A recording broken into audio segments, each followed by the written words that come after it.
So now I'm going to turn it over to James Bishop, who will talk about Facebook. Hello.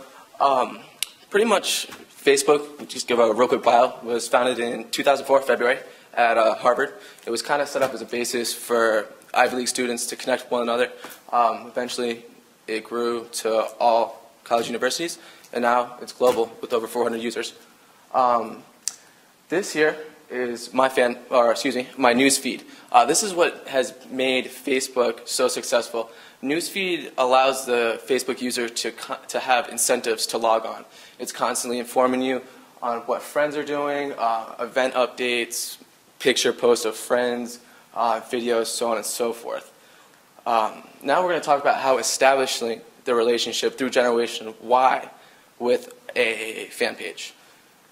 Here I am. I'm a fan of Liberty Steakhouse and Brewery, local restaurant. A lot of High Point University students tend to like it.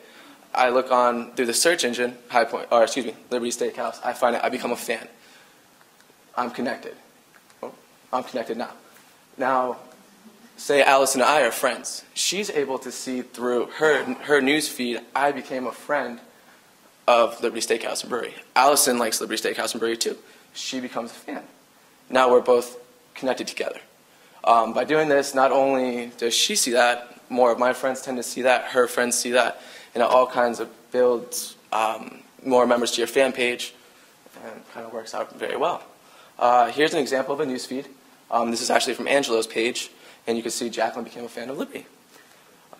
Maintain a relationship. Say you're hosting an event, whether it be your your furniture company doing, let's say, an annual fundraiser, and you have people on your page who you'd like to invite. I'm sure even through your page, I'm sure you invited many people for this event here.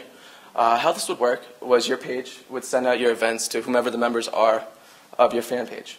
From there, they would eventually RSVP, and through their RSVP, all of their friends that are connected through their individual network will see that they're RSVPing to this event, which, maybe in turn, like, well, this may seem like a good idea for me. It allows them to check out, well, this is what your events would look like, rather, to accept. But this is what an event will look like. So it allows other users to view it and kind of get a description of for where it's at, who's attending. This just happens to be a oyster roast coming up this weekend. But say it's a charitable event, gives a description of the event, the causes, so on and so forth. Kind of informs the unknowledged fan. Next, keeping the customer updated. How fan pages can keep the customer updated is by daily post. Again, going back to the news feed, when your fan page updates, say, daily specials or blowout savings maybe through your company, it's going to update to your members' new page, your news feed rather. So instantly, the news feed is given, and through there, all your other friends will be able to see, these events. Here's an example of a fan page. It kind of gives a very general description. Fan pages are available to anyone. Anyone can join a fan page. You don't have to be accepted. Here you can see posts from either the company itself or fans. Also keep in mind there are two types of walls to be posted with a fan page. There's the owner or the company wall post, and then there's the members of the fan page. So kind of keep that in mind when viewing those. This is my fraternity. This is also a group page. We'll get into that. Group pages are more secure. You have to be invited to a group page. Not anyone can become a member of a group.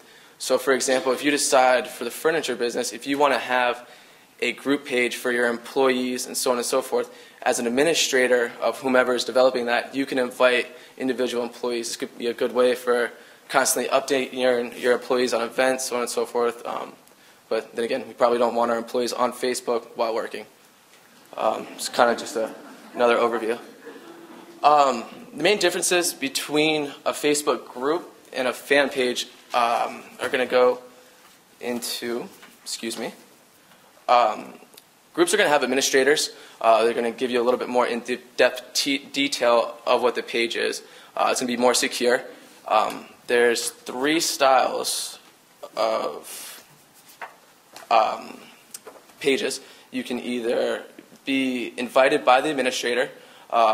it can be open. That is the administrator allowing anyone to view it, kind of similar to a Facebook group, or it can be like a secret to where it's invite only directly to your profile and nobody else can tell. Let's see. Groups are great for small-scale information and mostly dealing around a cause, whereas pages are better for brands and businesses just because everyone can access it. And it also allows pages allow you to be more personable through them. This is actually really important. What we're going to be going with next is creating ads by demographic to your clientele. I'm not sure if a lot of us face this or not, but do you guys ever feel like you kind of have wasted dollars into advertisement to different groups that may not catch their attention? Well, Facebook has a program where it's ad creation. First, how you can start off is by designing an ad. This is a real generic one that I just kind of put together for this presentation. How you would start off is whatever your company hyperlink be for your website, wherever you can insert it right here. You're allowed 25 characteristics that will be shown up here. So kind of be creative with it. This will show up on a user member's profile. So the more creative you are with your initial slogan, the more hits you may have. Then it allows you to have up to 123 characters down here for description. I kind of just did a master bedroom set and just kind of gave a little clever saying there. From here, you got to move on to your demographics. This is where Facebook really has been successful with advertisement. You're able to go to your geographic location. Say, being the furniture area here, we want a demographic to North Carolina. So we'd click our state, go to North Carolina here. We're trying to sell master bedroom sets to an age group 18 to 30 years old. We would go right here. We're looking at men who interested in whatever. Your relationship, single, or in a relationship, you have the choice of there. And then going back to how Leslie was saying earlier about likes and interests, this is really, very important for catching on to the Generation Y lingo, per se. Kind of to do relative, there's a company out in California who uses keywords such as, well, let me start over. There's a company in California who has a clothing company. They've used Facebook online advertisement by generating keywords for sports fans, say their demographic in New England region. They have a pant called Nantucket Red. So being from New England, you're a Boston Red Sox fan. They catch Boston Red Sox in interest, and automatically through these demographics, that ad is going to be posted directly on their webpage. We'll get into this in a little bit. Again, you can do your payments by pay per impressions or pay per clicks, and it gives you this option down here. And then it just shows you the different amounts.